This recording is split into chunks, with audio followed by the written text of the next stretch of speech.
പ്രൈസിയുടെ സ്വാഗതം. ഒരു ഗ്രാമത്തിലെ നിഷ്കളങ്കനായ ഒരു യുവാവായിരുന്നു തമ്പി. അദ്ദേഹത്തിന് പട്ടണത്തിൽ ഒരു വലിയ കമ്പനിയിൽ ജോലി ഉണ്ടായിരുന്നു. എന്നാൽ ജോലിയെല്ലാം കഴിഞ്ഞ് അദ്ദേഹത്തിന് കിട്ടുന്നതായ വിശ്രമ ദിവസങ്ങളിൽ അദ്ദേഹത്തിന്റെ ഗ്രാമത്തിലുള്ളതായ കുട്ടികളെല്ലാം ചേർത്ത് വെച്ച് അദ്ദേഹം വേദപഠനം തുടങ്ങി. അങ്ങനെ അത് നാളുകൾ നീണ്ടുകൊണ്ടിരുന്നു. ആ സമയത്താണ് ഈസ്റ്ററിന്റെ ദിനങ്ങൾ അടുത്തു വന്നത്.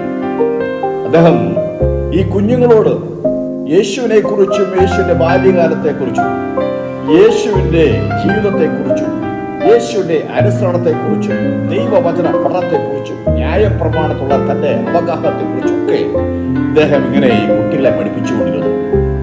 അതിനുശേഷം യൗവനക്കാരനായ യേശു താൻ പീലാത്തോസിന്റെ കാലത്ത് അനുഭവിച്ചതായ പീഡകളും അതോടനുബന്ധിച്ചുള്ള ക്രൂശും മരണവും തന്റെ മരണമടക്കം പുനരുത്ഥാനം ഇതിനെക്കുറിച്ച് എല്ലാം ഈ കുട്ടികളെ സവിസ്തരമായിട്ട് പറഞ്ഞ് പഠിപ്പിച്ചുകൊണ്ടിരിക്കുകയാണ്. അപ്പൊ ഒരു കുട്ടി ചോദിച്ചു, ചേട്ടാ, യുവാവായ യേശു ഇത്രയും കഷ്ടങ്ങളും ത്യാഗങ്ങളും സഹിച്ച് ക്രൂശിൽ മരിച്ചു, ഇതിന്റെ അർത്ഥം എന്താണ്? ഇതുകൊണ്ട് എന്താണ് ഉദ്ദേശിക്കുന്നത് എന്ന് ചോദിച്ചപ്പോ തമ്പി അവരോടൊരു കഥ പറഞ്ഞു. ശ്രദ്ധിച്ചു കേൾക്കണേ. ഒരു വിത്ത് ഒരിക്കൽ മണ്ണിൽ വീണു. അതിന്റെ മുകളിലേക്ക് മണ്ണ് എല്ലാം ഒലിച്ചു വന്നു. ഈ മണ്ണിന്റെ അടിയിലേക്ക് ഈ വിത്ത് ആഴത്തിലേക്ക് താഴുന്നു. ആ ആഴത്തിൽ നിബന്ധിച്ചതായ വിത്ത് ഉച്ചത്തിൽ നിലവിളിച്ചു, ഞാൻ തകർന്നു, ഞാൻ നശിച്ചു, ഞാൻ മരിച്ചുപോയി പോകും, എനിക്ക് ഒന്നും കാണാൻ കഴിയുന്നില്ല, എനിക്ക് വെളിച്ചമില്ല. ഇങ്ങനെ ഈ വിത്ത് അതിന്റെ ഉള്ളിൽ കടന്നുകൊണ്ട്, മണ്ണിന്റെ ഉള്ളിൽ കടന്നുകൊണ്ട് നിലവിളിക്കുമ്പോൾ ശ്രദ്ധിക്കണേ, നല്ല മഴയും അത് കഴിഞ്ഞുണ്ടായ വെയിലും ഇതിന്റെ ചൂടും എല്ലാം ഈ ആഴത്തിലേക്ക് ഇറങ്ങിച്ചെന്ന് ഈ വിത്തിന് ഒരു മുള പൊട്ടി പുറപ്പെടുവാൻ പര്യാപ്തമായ രീതിയിൽ പാകപ്പെടുത്തി. അധികം താമസിച്ചില്ല, ഈ വിത്തിന് ഒരു മുള പൊട്ടി പുറപ്പെട്ടു. ആ മുള ഒരു ചെറിയ സസ്യമായി, അതൊരു വലിയ സസ്യമായി, അതൊരു വൃക്ഷമായി, അത് മൂത്തു, അത് കായ്ച്ചു. അനവധി പേർക്ക് അത് പ്രതീക്ഷയുടെയും പ്രത്യാശയുടെയും ഒരു മാർഗമായി മാറി. അവരുടെ ദാഹം മാറി, വിശപ്പ് മാറി, അതിന് വിഷമങ്ങൾ ഉണ്ടാവും, മാറി.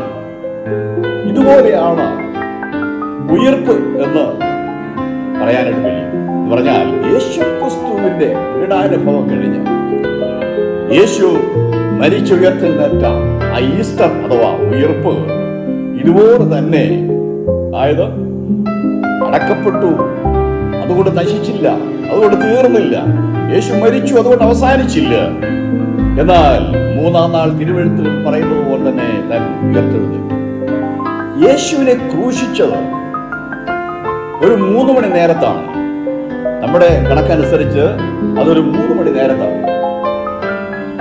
യേശു ഈ ക്രൂശിക്കപ്പെട്ട്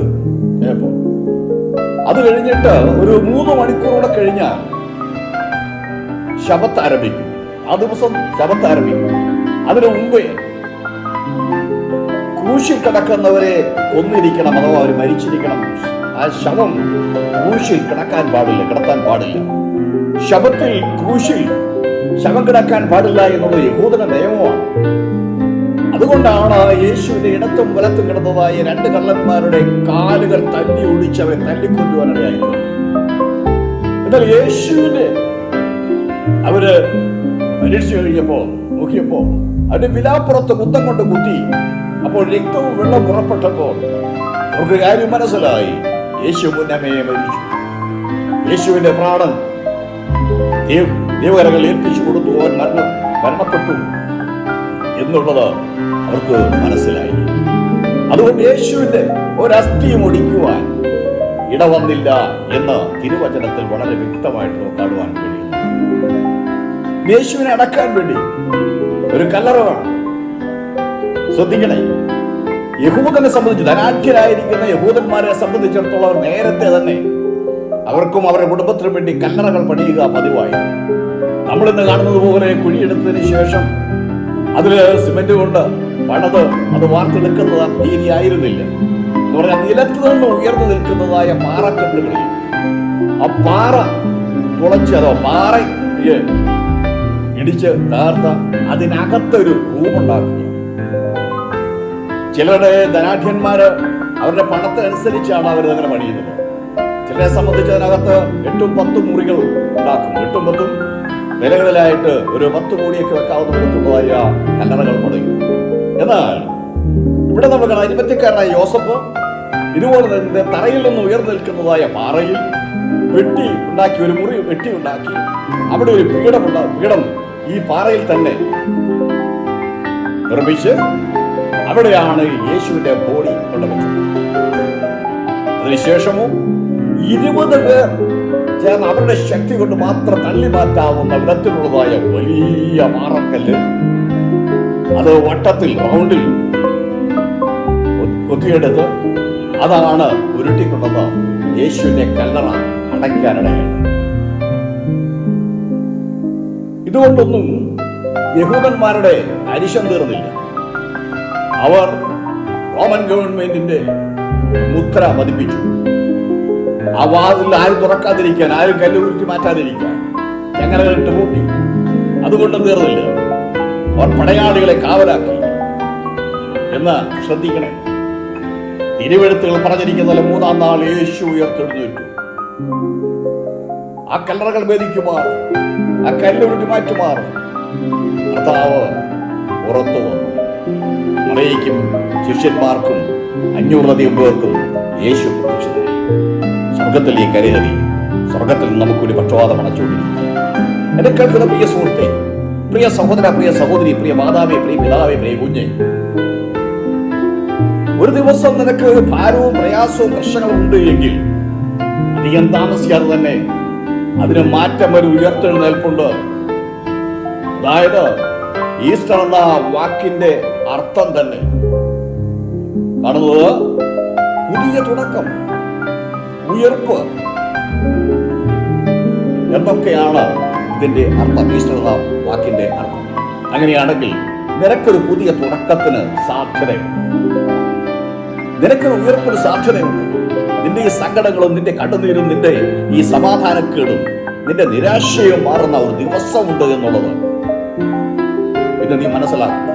അതനുസരിച്ച് യേശുക്രിസ്തുവിനെ സ്വന്തം രക്ഷിതാവ് കർത്താവുമായി അംഗീകരിച്ച് ഒരു ഉയർപ്പിന്റെ പ്രത്യാശയിൽ മുന്നോട്ട് പോകുവാൻ ഞാൻ നിങ്ങളോട് പറയുന്നു. ഈ സന്ദേശം നിങ്ങളെല്ലാവരും ശ്രമിക്കുക. നിങ്ങളുടെ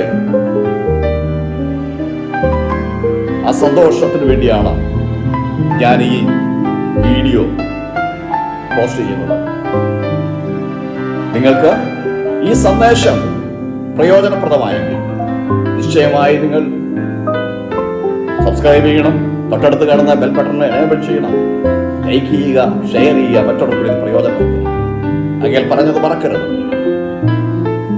നിങ്ങൾക്ക് ഒരു കഷ്ടവും ഒരു പ്രയാസവും ഒരു പ്രശ്നമുള്ള ചില ദിവസങ്ങളുണ്ടെങ്കിൽ അതിന് തൊട്ടടുത്ത ദിവസങ്ങൾ സമാധാനത്തിനും സന്തോഷവും ഉള്ള ഒരു പുതുജീവിതം നിങ്ങൾക്കുണ്ട് എന്നുള്ള കാര്യം മറന്നു പോകുന്നു. എന്നും ഭാരമല്ല സുഹൃത്തെ, എന്നും പ്രയാസമല്ല സുഹൃത്തെ, എന്നും കഷ്ടതയല്ല സുഹൃത്തെ, ഇതെല്ലാം മാറ്റം. ഈ സന്ദേശം ശ്രവിച്ച എല്ലാവർക്കും നന്ദി അറിയിക്കുന്നു. വീണ്ടും പുതിയ ഒരു വീഡിയോയുമായിട്ട് കടന്നു വരുന്നതുവരെ സർവശക്തൻ നിങ്ങളേവരെയും അനുഗ്രഹിക്കുമാറാകട്ടെ.